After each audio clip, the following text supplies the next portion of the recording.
Assalamualaikum warahmatullahi wabarakatuh. Hai semuanya, perkenalkan kami dari kelompok 6 yang beranggotakan saya Indri Lailatu Nadifah, Saya Nabila Widya Safitri. Saya Akmal Fadil Effendi. Saya Muhammad Ismailullah. Jadi di sini kita akan mewawancarai salah satu amal usaha Muhammadiyah, yaitu Sekolah SMP 44 Muhammadiyah Pamulang. Ikutin terus video kami ya.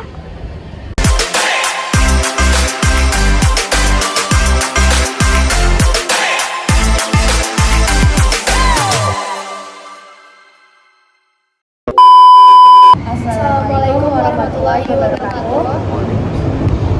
Kami dari kelompok 7 ingin mewawancarai sekolah SMP 44 Muhammadiyah. Saya di sini Nabila Widya Safitri. Saya Indri Lailatu Nadifah. Dan narasumber kami. Nama saya Irsyad Fitri, sebagai guru Al-Quran Hadis dan sebagai staf Kaismuban. Baik, berdirinya SMP Muhammadiyah 44 sebelumnya itu didirikan Masjid Darul Arqam yang berdiri pada tahun 1980. Lalu di sampingnya didirikan amal usaha Muhammadiyah, yaitu sekolah SMP Muhammadiyah 44 berdiri pada tahun 1984. Baik, untuk hambatan dari program Ismuba yang pertama itu kurangnya pemahaman dan kesadaran siswa untuk mengikuti program Ismuba. Di mana hambatan ini jadi semuanya siswa dan siswi masih menyesuaikan untuk program-program yang ada. Nah, ini bagi kita para guru dan para staf yang ada di SMP Muhammadiyah 44 Pamulang ini terus mengasah atau mengasah siswa dan siswi untuk mengikuti program yang ada dan membiasakan hal-hal yang sebelumnya dia tidak biasakan di rumah. Contohnya ketika tadarus Al-Quran pagi kita dimulai jam 6.30. Nah, di sini faktor penghambat masih ada aja atau banyak siswa yang telat atau tidak bisa mengikuti program tersebut. Nah, itu hambatan program Ismuba dari kegiatan tadarus. Lalu yang kedua, hambatannya adalah faktor handphone yang digunakan secara negatif. Di zaman teknologi sekarang, pengaruh handphone mungkin sangat besar, terlebihnya berpengaruh terhadap program yang dibuat sekolah.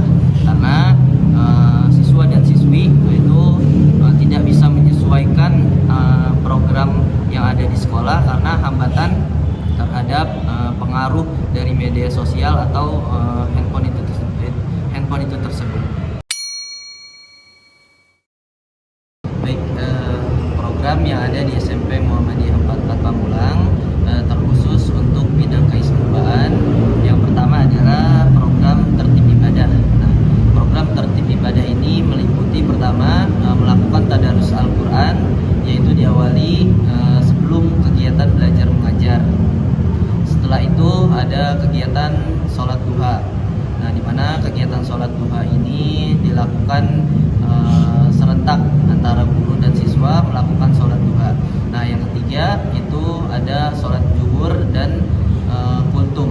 Lalu yang keempat meliputi ada sholat Jumat, dan yang kelima meliputi ada puasa Senin dan Kamis. Nah, target ini dilakukan untuk siswa dan guru. Nah, baik, selanjutnya untuk yang kedua itu program peningkatan baca tulis Al-Quran, di mana yang pertama program yang kedua ini program BTQ itu bimbingan baca tulis Al-Quran untuk siswa. Jadi siswa diberi bimbingan dan dikelompokkan dengan beberapa pembimbing untuk mengajarkan baca tulis Al-Quran dari step Iqra sampai step Al-Quran. Lalu yang kedua ada peningkatan baca Al-Quran, itu ditargetkan untuk guru dan staf karyawan. Lalu yang ketiga klinik tilawatil Quran untuk siswa dan guru. Lalu yang keempat mencari bibit-bibit qari'ah. Yang kelima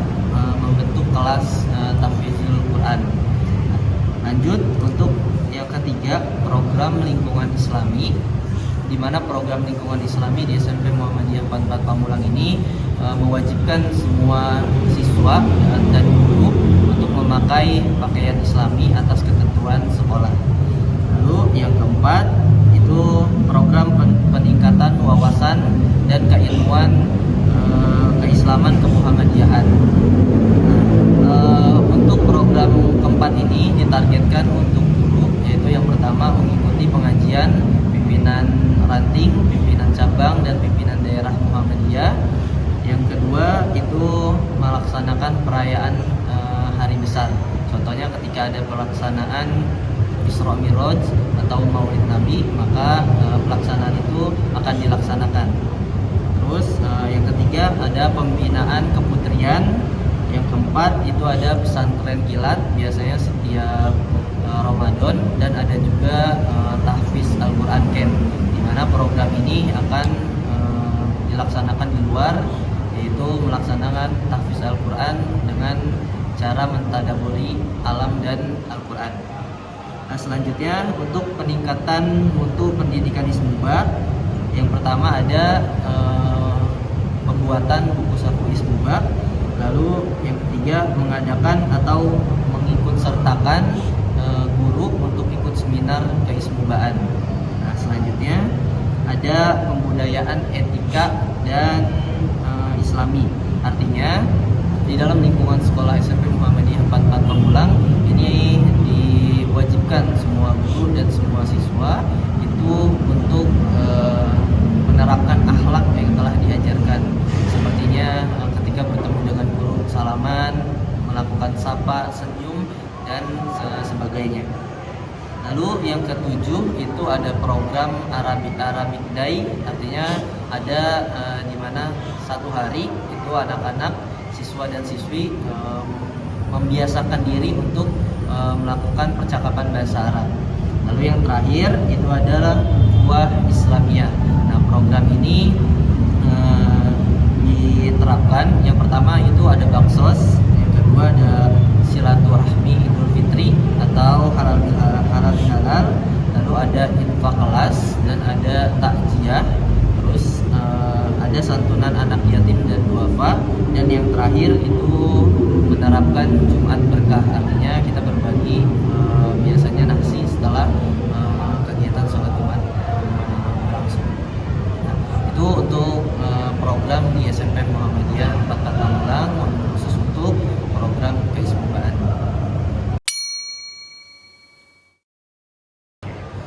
Baik, harapan terbesar untuk SMP Muhammadiyah 44, karena SMP Muhammadiyah 44 itu sebagai amal usaha Muhammadiyah, maka harapan yang pertama itu harapan untuk Muhammadiyah sendiri.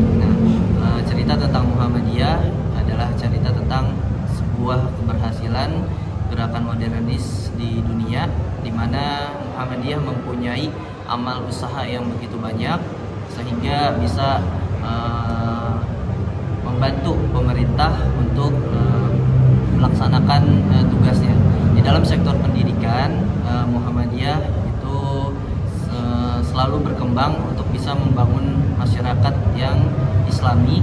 Terlebihnya harapan untuk Muhammadiyah agar selalu mencerdaskan anak-anak bangsa, mencerahkan umat Islam, dan dari sektor amal usaha apapun yang dibangun di Muhammadiyah, semoga Muhammadiyah menjadi garda terdepan untuk mencerdaskan anak bangsa dan membantu pemerintah